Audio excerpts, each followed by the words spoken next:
Discover the secret to building instant rapport with anyone in sales. Learn how to establish a deep connection with your clients and prospects and take your sales skills to the next level. In this video, we'll explore the art of building rapport and providing you with actionable steps to succeed in sales. Now, whether you're a seasoned sales professional or just starting out, this video is for you. So get ready to transform your sales with this insightful approach.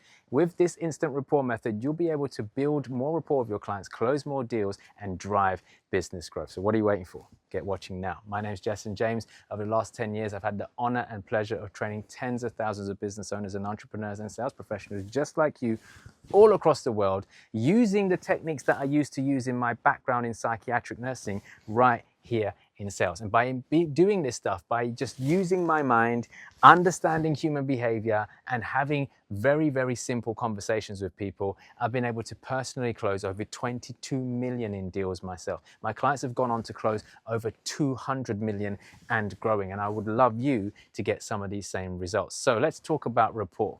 Now, I think it's safe to say that there are two sides to this particular story. People sit on one fence or the other. Maybe some of you sit on the fence, I don't know. But the point is this. I have heard so many people bash rapport building. Like, there are lots of people out there that will tell you that rapport building is nonsense, it's ridiculous, you don't need to be the prospect's friend, you don't need to make them feel comfortable. If they've got a problem, you just need to be blunt and direct with them, make them give you the money, blah, blah, blah, all that kind of stuff. And look, I get why some people say that. And look, for me, whatever works for you. You do you, man. Whatever works for you. What I'm trying to tell you is, as a former psychiatric nurse, people are people. And whether you like it or not, nobody likes to do business with someone that they don't get on with. And nobody likes to do business with someone that they don't like. So even if you bully them into buying from you, there's something about you that they're not going to quite like. And that will result in either them asking for a refund later on, not fully committing to your process, or after going through your process and not getting a result, because they perhaps didn't do the work themselves, they'll turn around and blame you rather than blame themselves. Look, the key around this is to choose your preference. Do you want to sell to someone easy, or do you want to sell to someone hard? You choose. Because I find without a bit of rapport, it's harder. Why would you make it harder for yourself? Like, so many people just want to jump on a call with someone and just take their money. Great, that's the dream, fantastic. But the point is this, selling is speaking. Having conversations with people. The clue is in the people. You're not selling to a freaking animal. You're selling to a human who's got he's a sentient being who's got feelings, who's got emotions. You've got to understand this stuff. So why on God's earth would you not even use this stuff? Now, you don't need to know mind voodoo or any tricks to do this stuff. You've just got to be good at having a conversation with someone. And that's it. It's very, very simple. So my take on it is you should be doing everything you can to build rapport. Now, you don't want to waste too much time doing this stuff, but you do want to build it. Now, let me talk to you about the psychology behind rapport building. Why do people build rapport in the first place? Well, it's very, very simple. Society has been built on one very simple thing, and that is commonality. Let's be honest. We gravitate towards people and situations that are similar to us. We all like people who are like us. How do I know this? Well, let me prove it to you. I want you to go back in your mind right now and think about someone that you don't like, someone that you hate, that you really, really don't like. Now, if you're someone watching this video going, Jason, but I'm really spiritual and I love everyone. Well, go back to a time in your life when you weren't so spiritual and think of someone that you didn't like. Who don't you like? Right, now have you got that person in your mind? Now let me ask you a question. Are you anything like that person? As in, do you share the same characteristics or traits of that person? I guess it's a no. Is that person someone that you would like to become like? I guess the answer is no. So what does that prove to you? People like people who are like them. Think about it. People like people who are like them. So when you're talking to your prospect, if they like you because you're like them, what do you think that's going to do? Build a sense of connection and trust. And again, different people think different things on this, but I genuinely don't care. You do you, I'll do me. What I'm saying is what I do works for me. What you do, fine if it works for you. You choose. But I love building connections with people. Because when you start to show up in a way that makes the prospect go, hey, he or she is like me, so I like them, that starts to change everything. Because when you like someone, you're more likely to do what it is that they're asking you to do. And what are you going to do as a sales professional at the end of your call? ask them for the sale. Hello? Are they likely to give their money to someone they don't like? No. So you can argue all day long that I don't need the prospect to like me. I just need them to understand that they have a problem and I got the solution and look at me, they need me. Well, that's a narcissist. That's not someone who solves people's problems. That's a very narcissistic approach to your selling, which if it works for you, knock yourself out, boo-boo, whatever works for you. But what I'm trying to say to you is right now, get people to like you. So the key is to find out straight away some kind of commonality with this person. Now, you can do this in the pre-sale. Now, this is something that I teach in my invisible sales method. 80% of your selling happens before you even meet the prospect or speak to your prospect. What you want to do is go into that first step of my invisible sales method, which is the cultivate phase. And part of that is doing your research on your prospect. Who are you speaking to? What business are they in? Are they a family person? They've got kids, whatever it is. Now you've got to go and right, let me find some commonality in that. Is there anything that you do that's similar to them? Have you got kids? Have you got similar interests or whatever it is? I don't know. But the point is, if you can do this before you jump on the call, then it shows that, hey, you've got something in common. Now, people love it when you research them. That's another big tip for you. Can you research them before you jump on the call? And you should be doing this with all your prospects. Especially if you're talking to a company or a business, research them. If you're not, can you research their personal profiles? Can you research their social media, their whatever it is? See what kind of stuff this particular prospect's putting out there.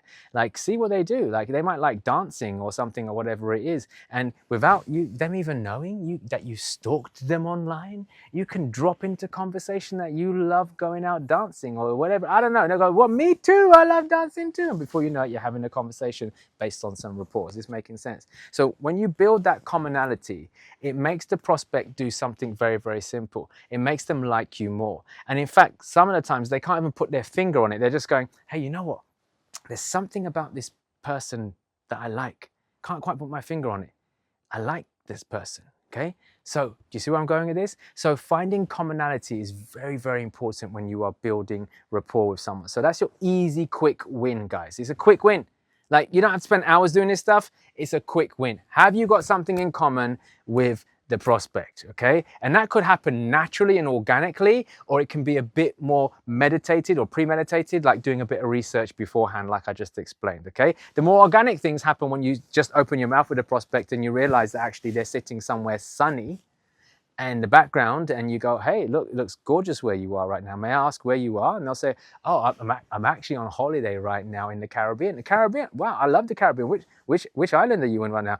Antigua. Well, oh my God, I haven't been to Antigua, but I've been next door. You see what I'm going? You're organically building some rapport with them, okay? If not, do your research, do something more premeditated. Make sense? Now, what else can we do to start calibrating on rapport building whilst we're talking to the prospect? Now, there are lots of things that you can do, but I want to talk you through some of them right now in this video. So in neuro-linguistic programming, NLP, we talk about pacing and leading. What does that mean? It means meeting the prospect where they're at and then taking them to where you would like them to go.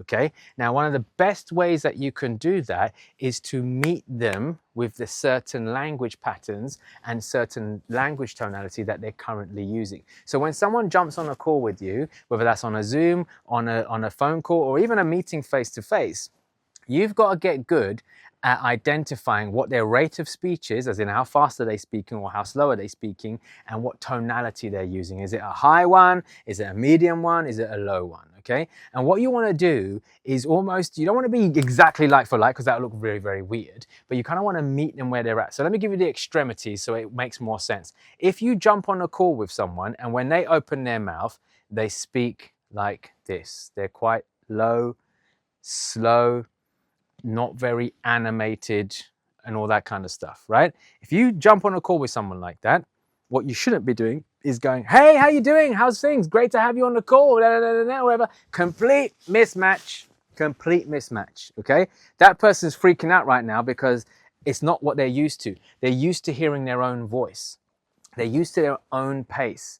They're used to their own rate of speech. They're used to their own tonality. Suddenly you come in with something different, which they don't know, which is your high voice and your high pitch and whatever it is, fast rate, whatever it is, complete mismatch, complete disconnect. And whilst they might not say it, what they're thinking in their head is there's something about this person that seems off.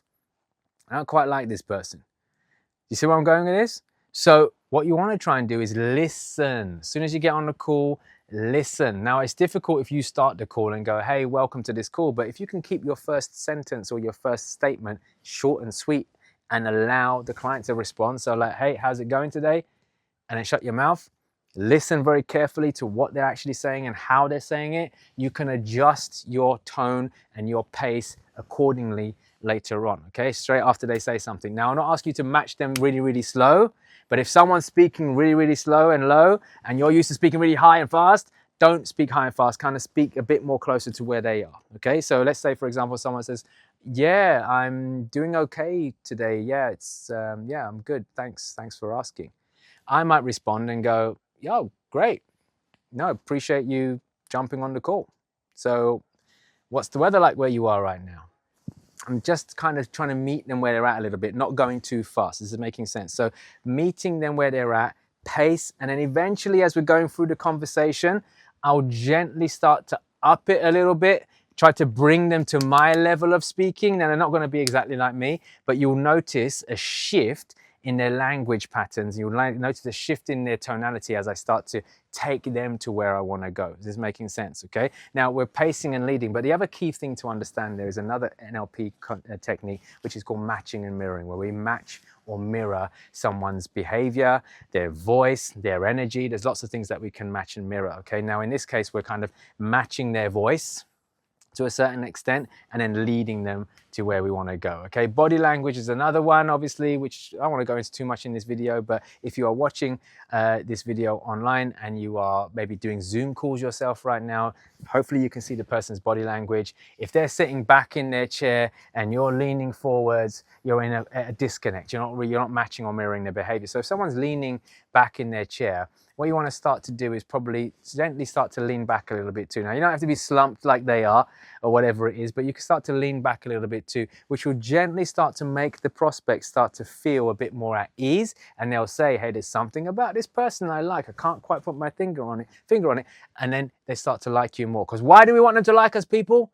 Because people will listen to people they like. And what do we want them to do at the end of the call? We want them to give us their money, or to at least close them on the next logical step. So they do it to people that they like, not people they don't like, okay? So if we can get them to feel that we like them by leaning back a little bit, great. Now, if you're really smart with this, you can test it. So when I'm on calls with people and they're matching their body language, every now and then I will change my body language and see if they follow me. So I might lean into the conversation and see if that person leans into. Now, when they lean into, got them. Now they're in rapport with me. It's a big difference. Now it's a big sign for me. Big shift, because now I'm in control of what's going on. That person's so connected with me, so in rapport with me, that they are now moving when I move. Whereas before I was moving when they were moving, so I can match them. Unconsciously, they're matching me. Why? Because we match people who we like. Going to any restaurant, go and look at any couple that are so into each other, that love each other to bits, that are so into each other, you will see that they are in rapport. When one picks up their glass to have a drink, the other will pick up their glass to have a drink. When one picks up their fork, the other will pick up their fork. When one leans in, the other will lean in. When one leans back, the other will lean back. It's like, honestly, it's like clockwork. Like literally, go and watch it. Obviously, don't get caught looking at people because that's just weird. But my point is, go and do it in a restaurant and see what happens. You will see. And then you'll also notice people who are not into each other. You've probably already seen this. Have you ever seen couples that are out that you just know they're not into each other? Go and look at their body language now. Go and look at them. One will be leaning forwards, the other will be slouched back, they're probably on their phones, they're not really paying attention to each other. Do you see where I'm going with this? You will immediately be able to see a couple that's in rapport versus a couple that's not in rapport. And that's the same in sales. Once you do this, once you nail that, you'll have people literally liking you more. When they like you more, they're more likely to say yes and give you their card. So this is why rapport building is so powerful, guys. Okay, and I've just given you a few little tips there, okay? Find some kind of commonality, because people love it when we have commonality, okay? We all do it. We always find something in common, whether that's the same football team, same types of food, same hobbies, whatever it is. We have likes, similar likes, whatever. It's what society was built on, commonality, okay? Things that people have in common. Then I want you to start thinking about, hey, how can I pace and lead? How can I look at their voice tonality and stuff? And how can I lead them to where I want to go? And then obviously, what can I match in their mirror, like their body language and stuff and things like that? Because if I start doing more of this stuff, they're going to be saying to themselves, there's something about this person that I like. Just can't quite put my finger on it. But that doesn't matter. I just want them to have that shift in their head that I'm someone they should trust because they like me. And people like people who are like them. Plain and simple. And you nail this, my friends. You don't need a script. You just need to listen to people. You need to be calibrated to their body language. You need to be in tune with them. You need to be fully present with them, which is not what we're taught to do in sales. We're taught to run the script, right? Run the script and it'll be all good. No, it won't be. You run the script, you will disconnect from pretty much every single prospect that you're speaking to, which is why most sales reps don't close the deal, because they're completely disconnected. So again, for all the people who don't believe in rapport building, that's cool. Knock yourself out, do what works for you. I'm doing what works for me. I'm doing what works for my clients. And I know when people learn this stuff from me, they come back and they go, Jason, that was way easier than just trying to bully someone into buying from me. Make sense? Because let's be honest, you want the easy way. Why would you want to freaking make sales hard? Forget the script, understand human behavior, build some rapport, have a conversation with someone, ask for the money. It's very, very simple. Okay, now if you want to get more help with this, if you'd like me to install personally the invisible sales method into your business right now, whether that's training your sales team or training you personally, all I need you to do is comment the word sales down below and I will personally reach out with some instructions on what to do next. I've got some information I can send you. It'll explain exactly how the invisible sales method works, how we can potentially work together, and how, more importantly, we can have an initial conversation with each other. It doesn't cost anything to have that conversation. That conversation doesn't cost anything. That conversation isn't a pitch. That conversation is a get to know each other. Let's see where we're at. And if it's something that we can do together, great, let's rock and roll, because we don't like to just pitch to people on these calls. I'm not desperate. I want to help you. I do have a solution for your problem, but I want to get to know you first. And if we got some stuff that we vibe on, commonality, then let's work together, because at the end of the day, I won't work with everyone and I'm sure you don't want to work with everyone. So let's get to know each other first. So comment sales down below or click on a link if there's one around this video. Follow the instructions on how to get that information about the invisible sales method, how I can work with you one-to-one or come and install it into your business or coach you or mentor you online. But more importantly, how to do it quickly, because our clients are getting results within 24 hours using this stuff. If your sales aren't where they should be right now, comment sales down below. Let's have a conversation. Let's get you unstuck, because when I get you unstuck, you'll make more money. When you make more money, you'll be more happy. When you're more happy, hopefully you go and tell other people about me. Make sense? So I hope this video served you. If it did, make sure you like, subscribe, and hit that notification bell so you get notified every single time I drop new content on YouTube. And until the next one, I wish you all the best. Take care for now.